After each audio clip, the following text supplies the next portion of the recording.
This is the 5th lecture on DSP, and we continue our discussion on digital systems. Today in particular we talk about LTI systems, linear time invariant systems, step response of such systems, impulse response, the relationship between the two, which will lead to ultimately to convolution.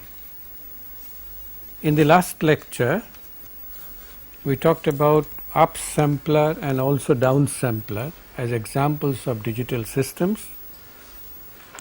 We also took a moving average system as an example, and we introduced the concept of linearity having two necessary and sufficient conditions, namely principle of homogeneity and principle of superposition. Then we talked about time invariance and time varying. We showed that an upsampler is a time varying system, so is a downsampler. There was a question about the shape of the waveform, so I would like to go through this example once more. What we took was x of n was this 1, 2, 3. These have not been drawn to scale, but you understand what I mean. This, when upsampled by L equal to 2, this is x of n and this is y of n. The result is that there is a sample at 0 of amplitude 1, then there is a 0 in between, it introduces 1 0, then we have the sample of height 2 at 2, then we have a 0, and then at 4 there is a sample of height 3. Okay. Now if I delay this signal by one sample, then I start with a 0,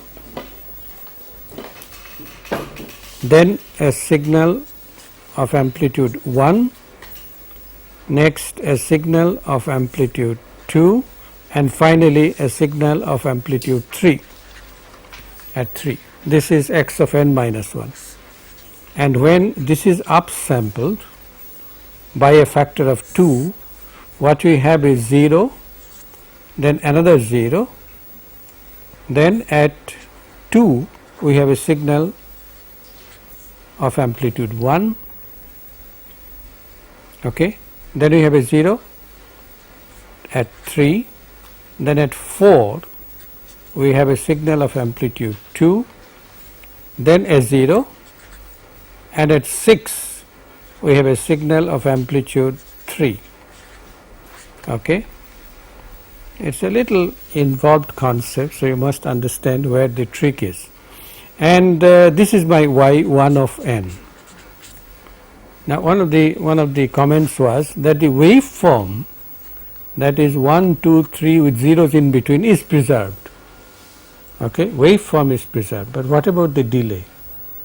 How many samples are this delayed by in comparison to this?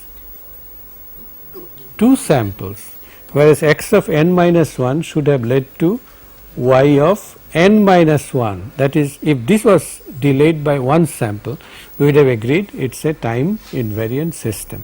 This is not equal to y of n minus 1, and therefore it is a time varying system.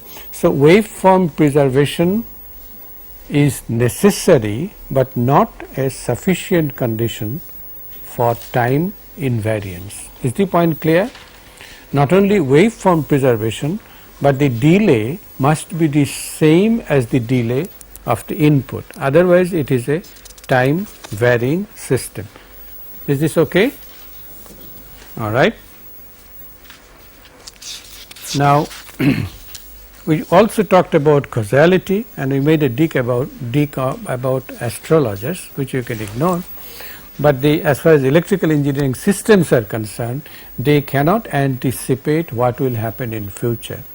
However, non-causal DSP is also used in the case of recorded data, that is, the whole data is available, and therefore wherever you fix your n equal to 0 for negative values of n, this is also available, or for future values of n, the data is available, and therefore non-causal DSP can also be used and is used in several practical applications.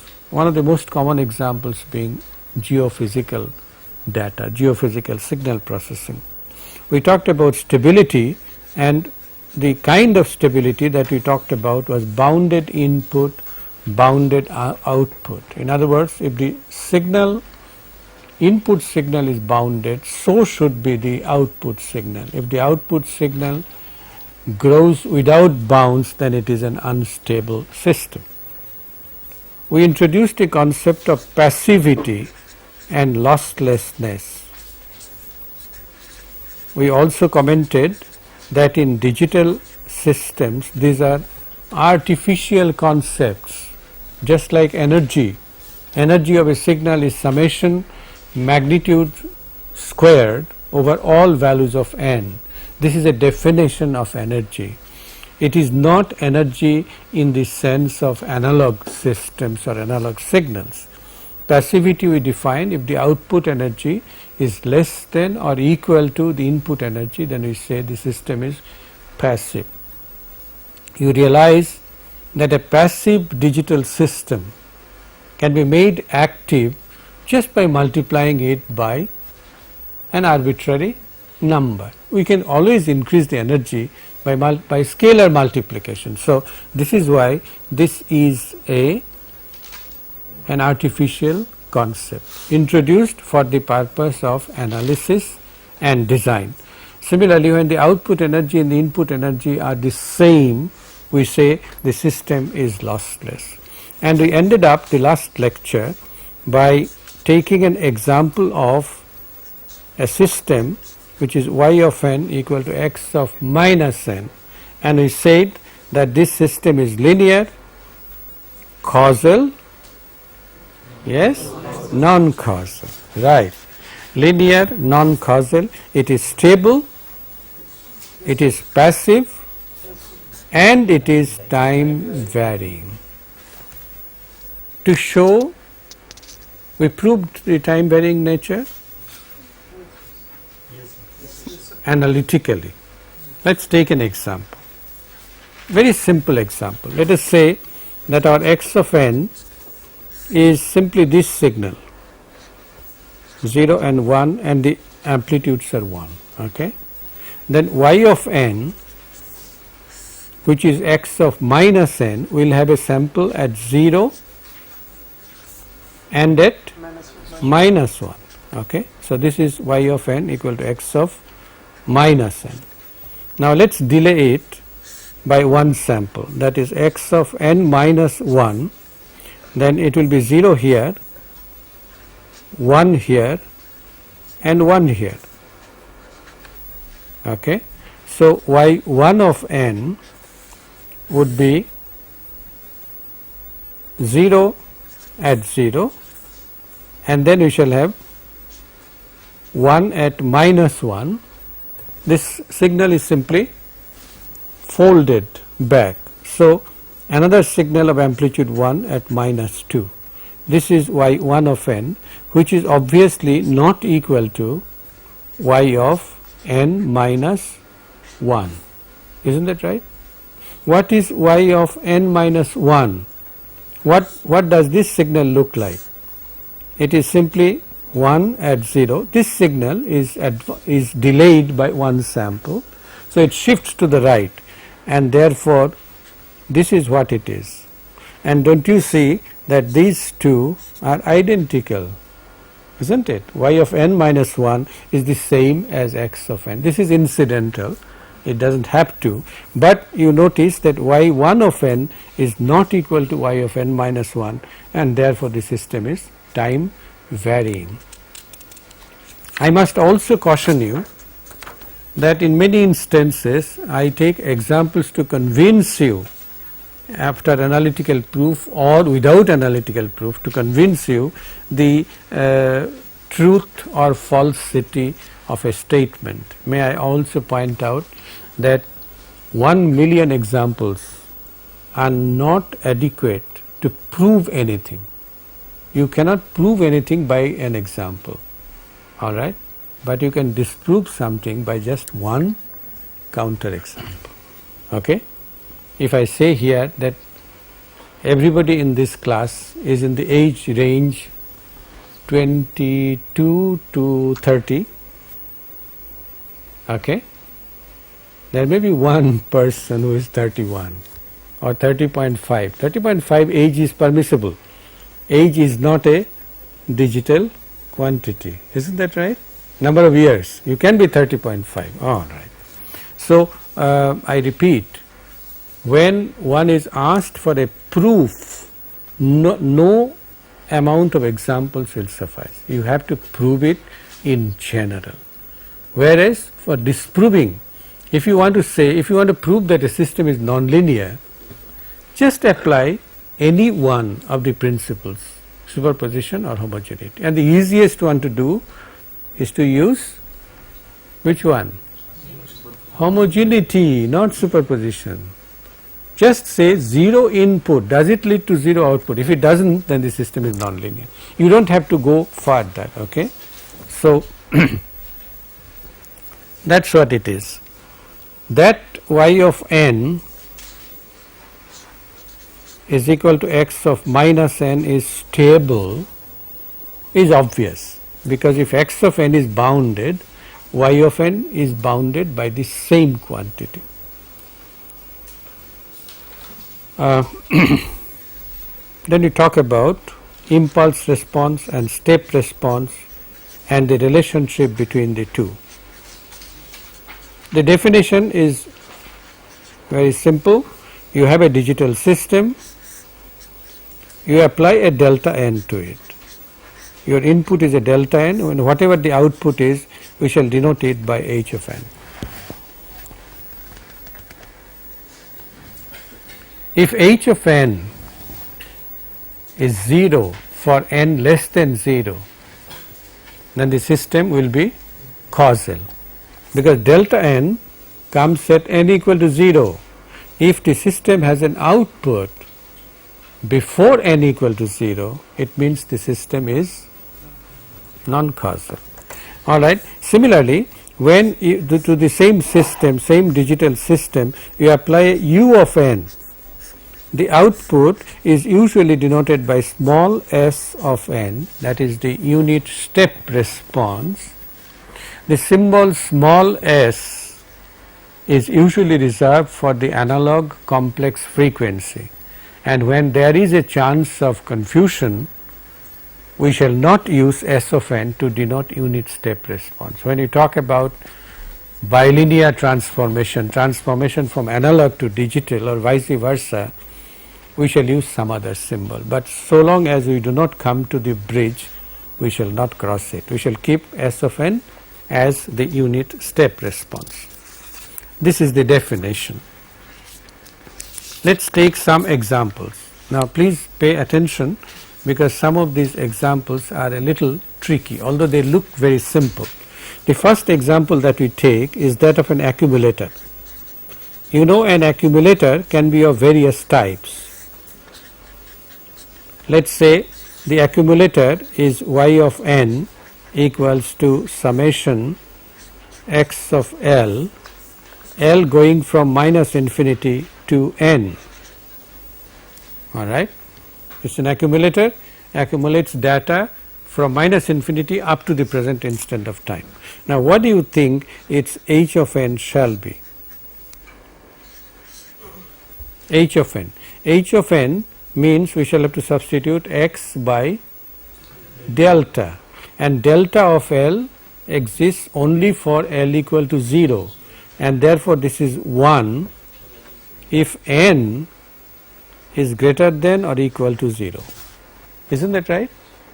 If n is less than 0, then delta of a negative number is identically equal to 0.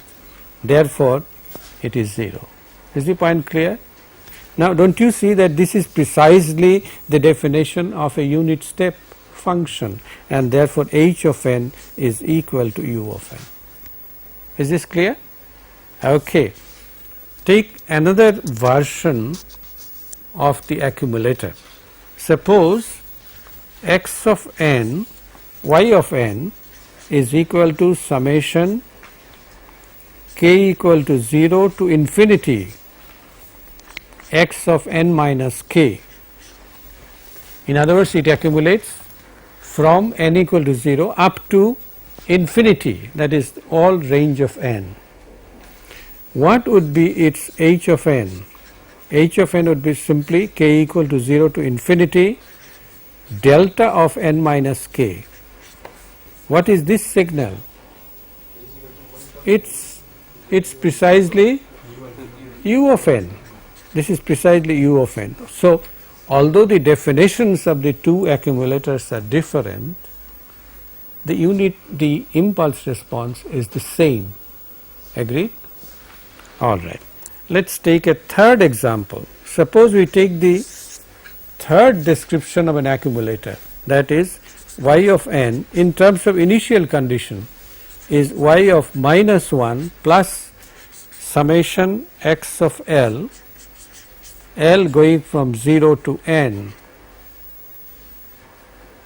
What do you think its impulse response shall be? H of n.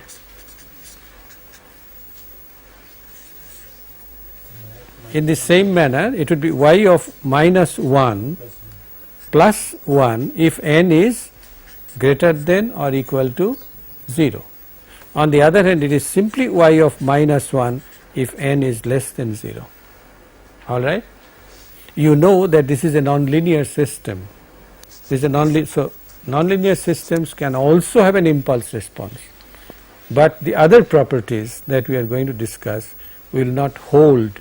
Convolution, for example, will not hold for a nonlinear system in the form that we are going to present it. Let us take another example. My favorite example is that of a sampling rate converter. Okay? Let us take an upsampler. Upsampler, as you know, is described by y of n equal to x of n by L, n equal to 0 plus minus L plus minus 2L and so on, and it is 0 otherwise. So, its h of n would be simply equal to, yes, put x equal to delta here, delta of n by L exists only for n equal to 0. N equal to plus minus L would make delta of plus minus 1, which is 0, and therefore this is simply equal to delta n. H of n is simply equal to delta n. Suppose we find the impulse, the unit step response S of n, then what would be S of n? It would be you have to substitute x by u. U of n by L is equal to 1 when n equal to 0 plus minus L plus L only, minus L, u of minus 1 is 0, and therefore this would be delta n plus delta n minus L. In between it shall have L minus 1 zeros plus delta n minus 2L and so on, which amounts to the fact that this is delta of n minus k, L, when now k goes from 0 to infinity. Agreed?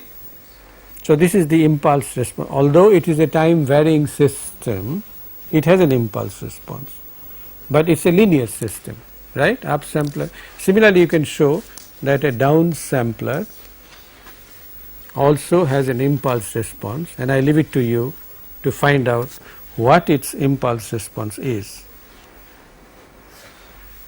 Suppose we have an interpolator. Next example. And a simplest interpolator is something like this. You take the present value and to it you add half of the immediate past and the future values, that is x of n minus 1 plus x of n plus 1.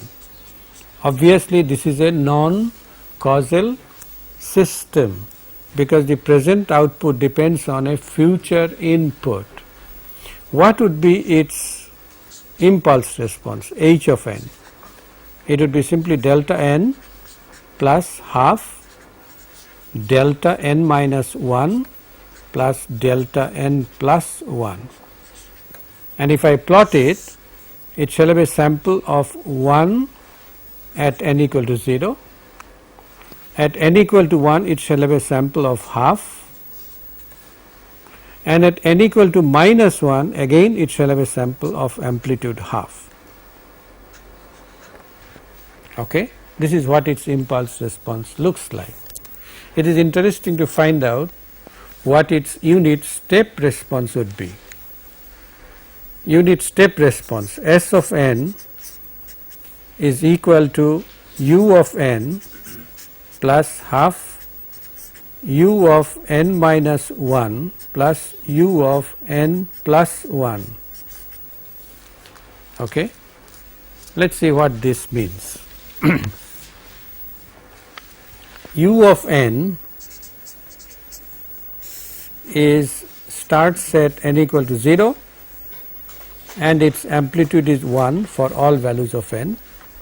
You have to add it to u of n minus 1 half, which means that this starts at n equal to 1 and the amplitude is half all through. This is half, this is 1, and then you add to half of u of n plus 1, which starts at n equal to minus 1, and therefore you have samples like this. All the rest are 0. Okay? All the rest on the left side are 0. This must be pointed out.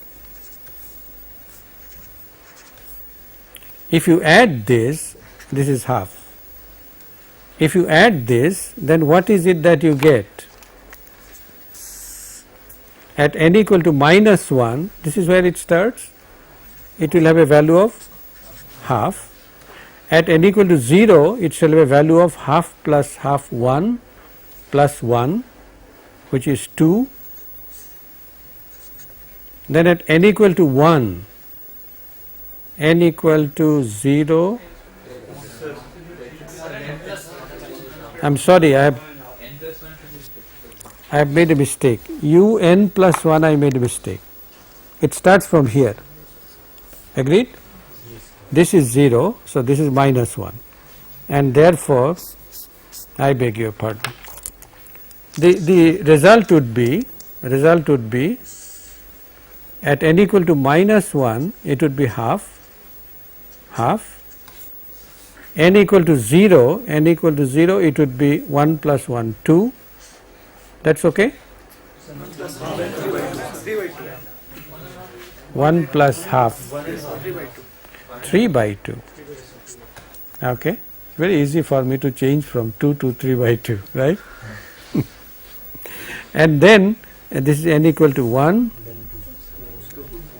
Why did you say at n equal to 1 it is 3 by 2? N equal to 0 it is 3 by 2, agreed. Then at n equal to 1 it is 2, and it remains 2 ever after. Okay? So, this is how one computes the unit step response.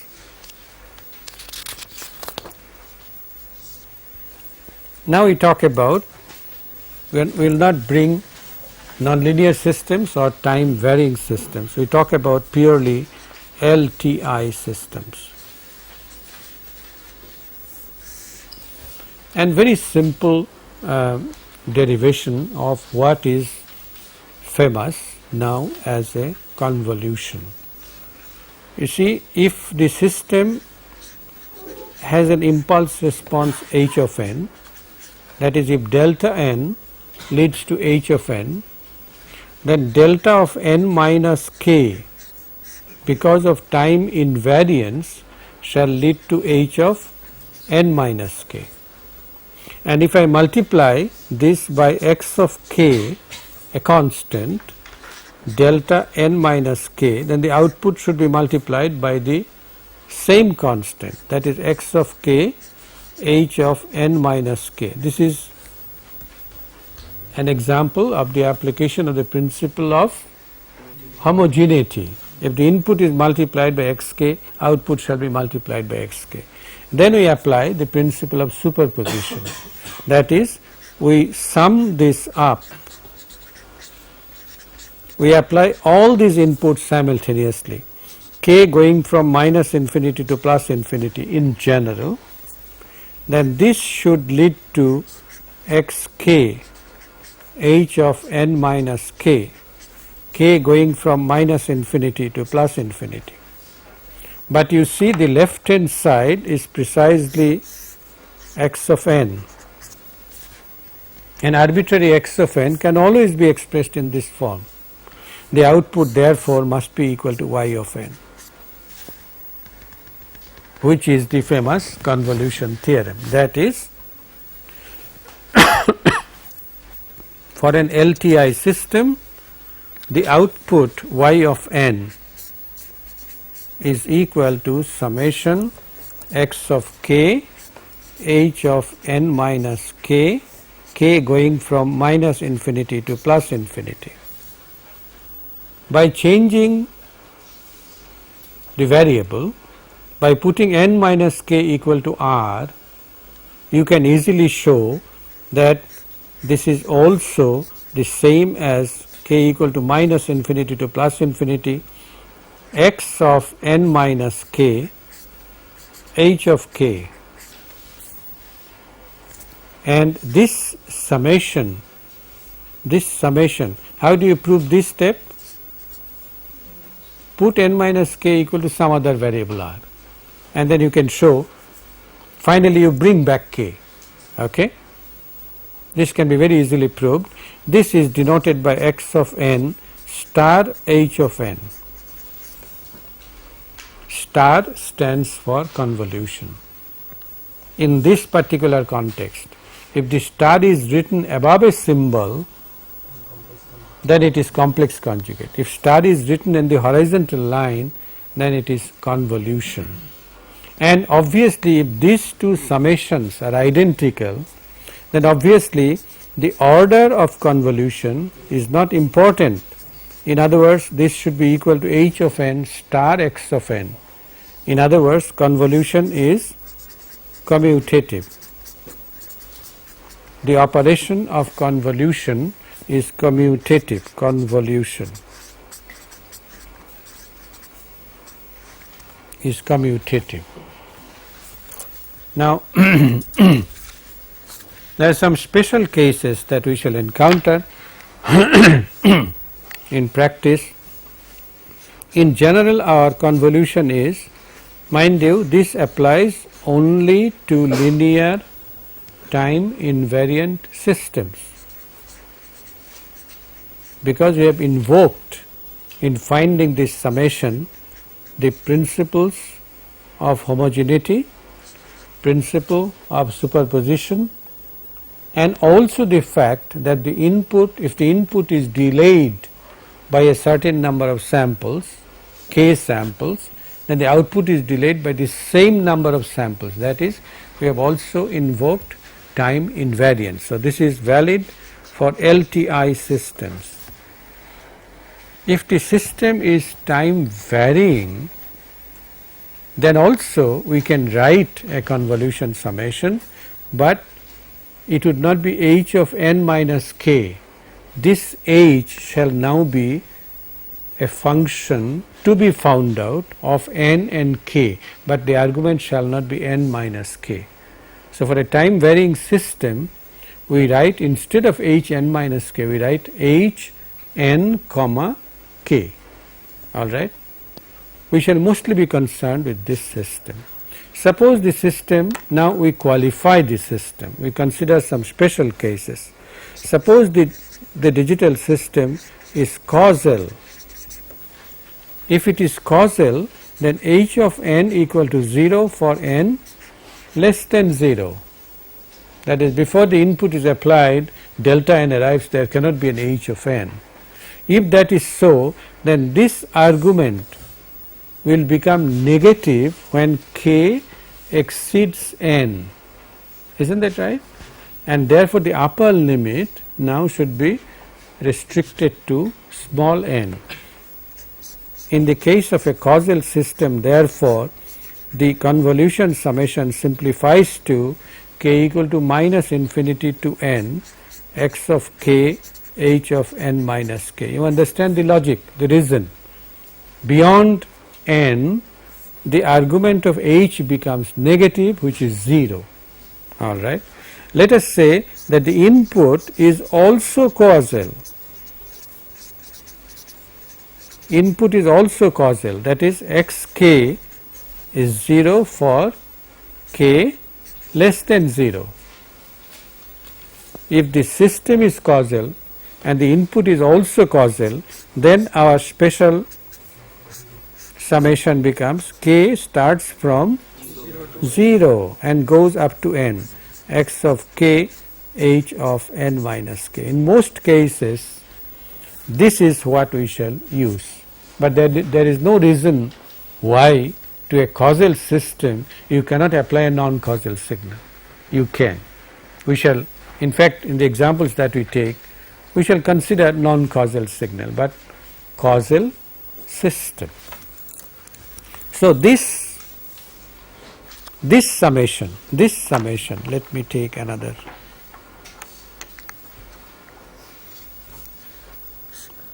This is also black, let us take a green. This summation is valid for linear, time invariant, causal system LTIC. Okay? There is another qualification added, that is a causal system. This summation applies to linear, time invariant, causal system and signal, S and S, okay, linear, time invariant, causal system. At given a situation, you must write the convolution summation correctly, otherwise you will get wrong results.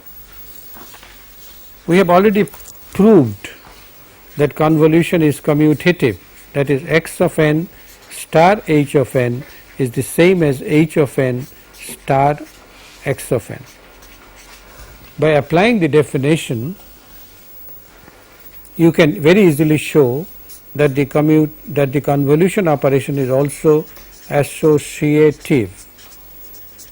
That is, if you have, let us say, x1, I am omitting the argument n, if you have convolution of 3 quantities, let us say 3 signals, x1, x2, x3, then the order in which this is carried out is not important. In other words, it is the same as x1 star, x2 star, x3.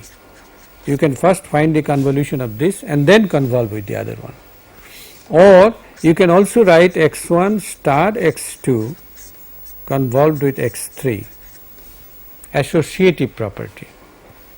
The other property that convolution obeys, operation of convolution obeys, is the distributive property, which says that if you convolve x1 with x2 plus x3, then it is equal to x1 star x2 plus x1 star x3. It is the sum of the two.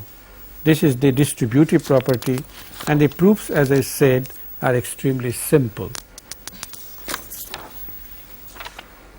Now this summation y of n equal to summation k equal to minus infinity to plus infinity x of k h of n minus k obviously is a very simple operation, but in computing the convolution one has to be careful. The steps, if you want to do it step by step, I shall give you a trick later, but if you want to do it step by step, then you have to first find out what is x of k.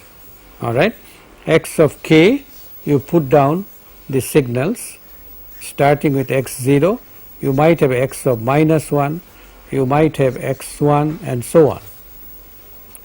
Then for finding h of k, first the next step would be draw h of k, put these signals in their appropriate places, okay, with appropriate values of k below the x signal.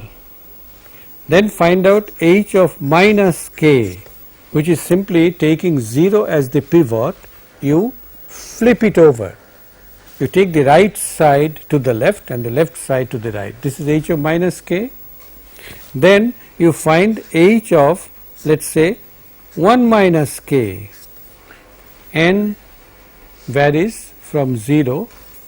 You see, if you multiply the corresponding signals of xk, let me use it, xk and h of minus k, then you will get the value of y of 0.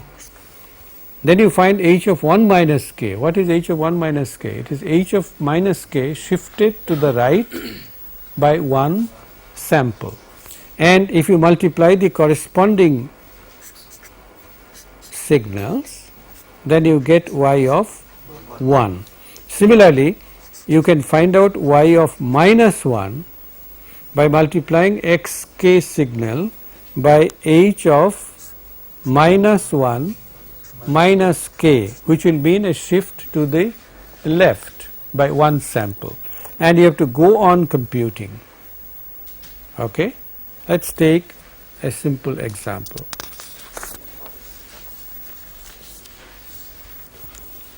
Suppose k 0 minus 1 plus 1 2 minus 2. Okay, these are the values of k, and the signals are like this. There is a signal at, let me use a different color, the x signal, I will put the subscript where it occurs. Instead of x of n, I am writing x of x subscript n to conserve space. This is x0, x1, x2. Suppose this is my x of n, x of k now. Inside the summation I have x of k, h of n minus k. Then my h of k, to bring variety into experience, let us say h starts from here, minus 2, minus 1, h naught and h1. Suppose this is my h of k. I am taking two finite signals. Okay. Then h of minus k, let me change color, h of minus k, this will remain the same, h naught, and this will now be, this side will come to the right. So, it will be h of minus 1, h of minus 2, and h1 shall go here, alright, and therefore concentrate now on these corresponding signals. Therefore, y of 0 shall be equal to x of minus 1 h1, the corresponding signals are multiplied, then plus x0 h0 plus x1 h of minus 1 plus x2 h of minus 2. There will be 4 terms, no other, because there is no other signal, okay? Neither signal nor the impulse response. Notice that the sum of the two subscripts is equal to the argument of y. This should always be the case. it is a running check. If you have a term here whose the subscript addition does not give the argument of y, then you have made a mistake. Okay. Our next task could be to find y1. So, we find h of 1 minus k, h of 1 minus k.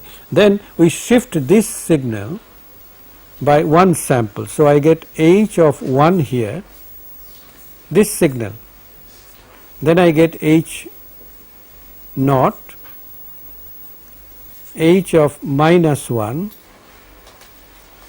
okay, 0, 1, 2, then h of minus 2. I do not write it because the corresponding signal is 0, x is 0, agreed. So, I shift it till there is a overlap with x, I do not shift it beyond that, and now I can write y of 1, the corresponding signals, that is x0 h1 plus x1 h0, all right, plus x2 h of minus 1.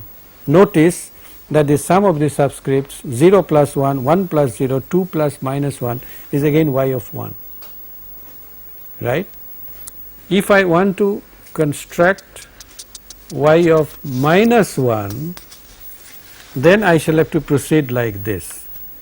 Let me write x signal first, minus 1, x0, x1, x2. The k values are 0, wanted to use some other, 0, 1, 2, minus 1, minus 2, okay. Then I require h of minus 1 minus k, and h of minus 1 minus k would be the same sequence shifted to the left. Now, what will be in this position? Yes, at the 0th position it would be h minus 1, agreed. H minus 1 comes here. So, this will be h of minus 2, and therefore, this will be h 0, and this would be h 1, agreed. So, my y of minus 1 shall be equal to this signal, there is no corresponding signal, there is no corresponding x. So, I did not have to write this, but anyway, since I have written h 1 multiplied by 0 is 0, then x of minus 1 h naught, x 0 h minus 1 plus x 1 h minus 2. Again notice that 0 plus minus 1 is minus 1, this summation of subscript is minus 1, this also gives minus 1, and you can construct, you can find out, compute all of them.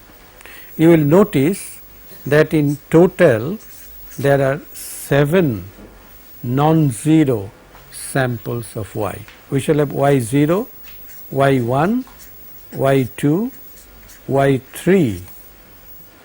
If we go beyond k equal to 3, then the impulse response goes out of the range of vision of x. You see, if I shift this, this is one sample, 2 samples h1 will come here, h0 will go here, 3 samples, I am sorry, this is one delay, 2 delays h1 h0, 3 delays h1 shall come here, and the 4th delay h1 shall go out of the range of vision of x. Similarly, on the left hand side we can go up to y of minus 1, y of minus 2 and y of minus 3. If we go beyond minus 3 to the left, then h goes out of vision of x, there is no overlap, and therefore the number of samples in y of n is equal to number of samples in y of n is equal to 7, and this is in general true. We have shown by one example, but it is in general true. In general, if the two signals which are being convolved have lengths of n1 and n2, if x1 has length n1, x2 has length n2, not necessarily 0 to n2 minus 1, it could have started at in the left and gone to the right, okay. Then y of n shall have n1 plus n2 minus 1 number of non-zero samples. This can be proved rigorously again by writing the summation.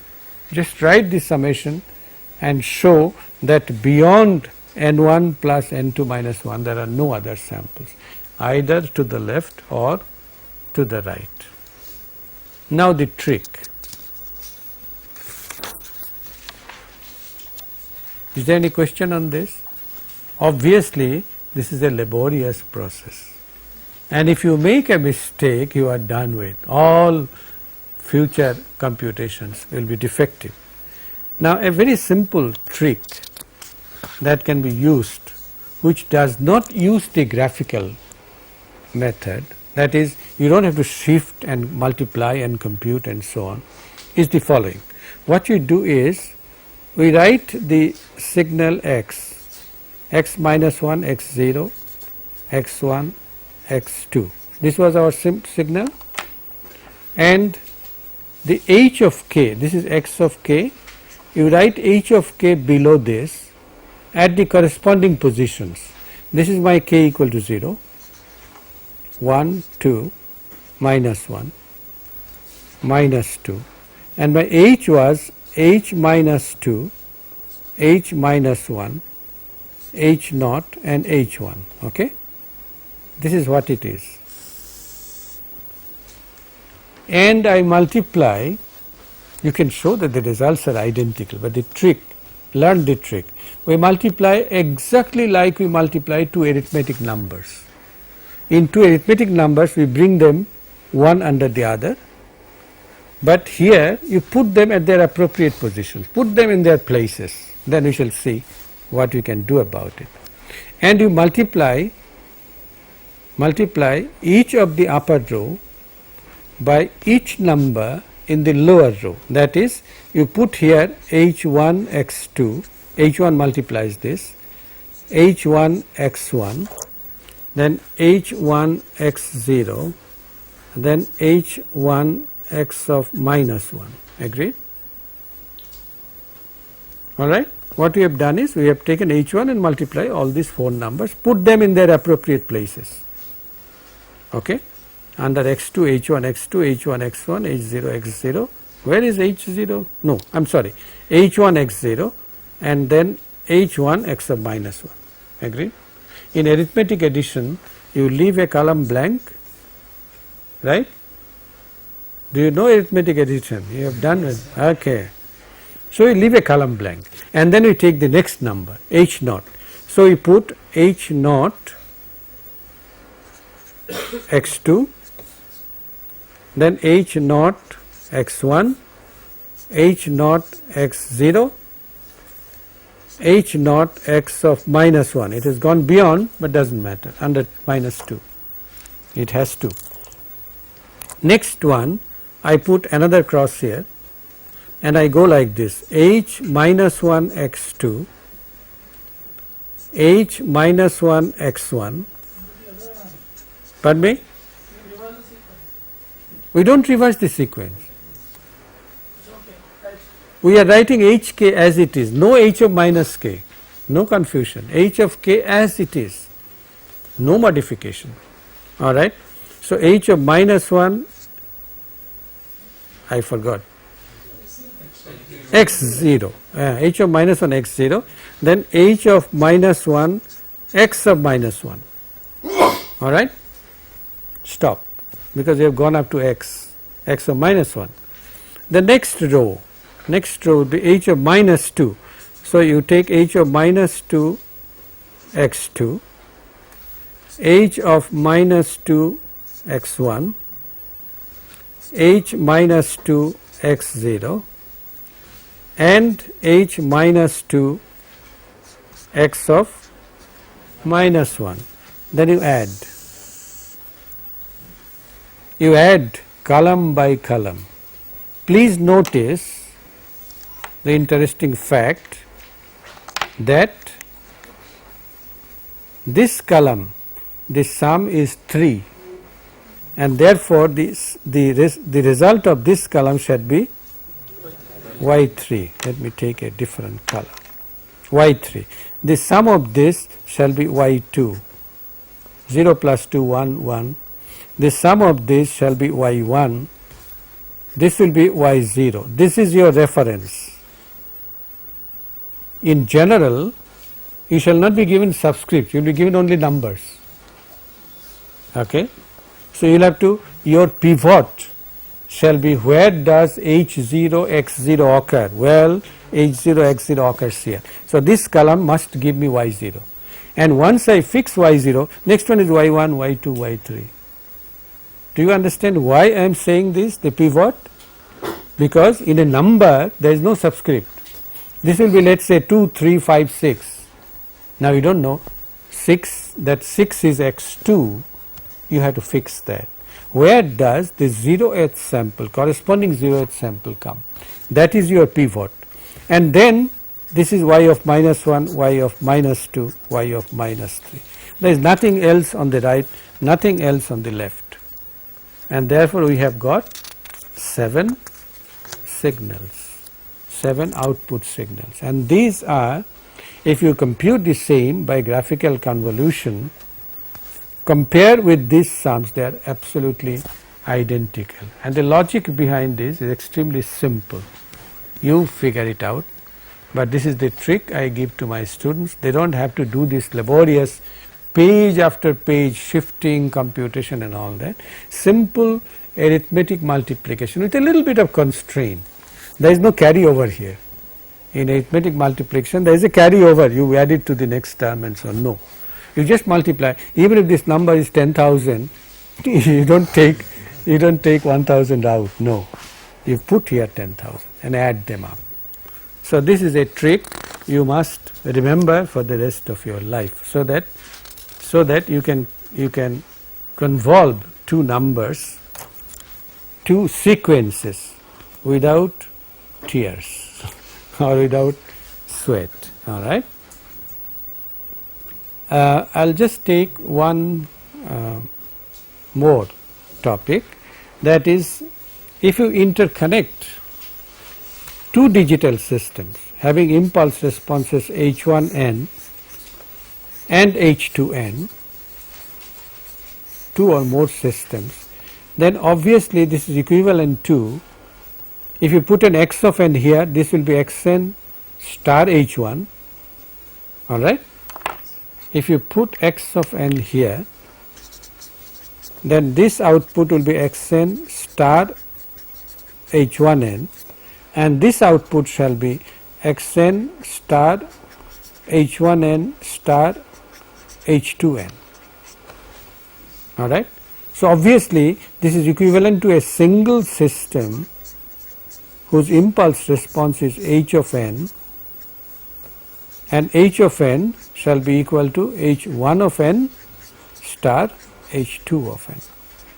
So in a cascaded system, the overall impulse response is the convolution of the individual impulse responses. Now a tricky question.